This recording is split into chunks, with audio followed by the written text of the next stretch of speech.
جان ایلیا صاحب لکھتے ہیں کہ کبھی جو مدتوں کے بعد اس کا سامنا ہوگا، سوائے پاس آداب تکلف کے اور کیا ہوگا۔ یہاں وہ کون ہے جو انتخاب غم پر قادر ہو، جو مل جائے وہی دوستوں کا مداح ہوگا۔ صلیب وقت پر میں نے پکارا تھا محبت کو، میری آواز جس نے بھی سنی ہوگی ہنسا ہوگا۔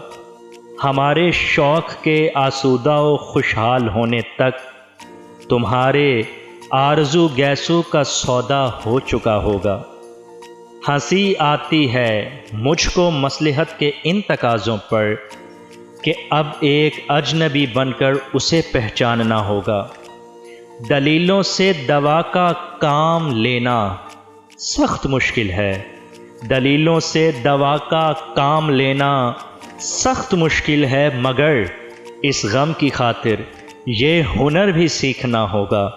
ہے نصف شب وہ دیوانہ ابھی تک نہیں آیا، ہے نصف شب وہ دیوانہ ابھی تک نہیں آیا، کسی سے چاندنی راتوں کا قصہ چھڑ گیا ہوگا، سوائے پاس آداب تکلف کے اور کیا ہوگا۔ کبھی جو مدتوں کے بعد اس کا سامنا ہوگا۔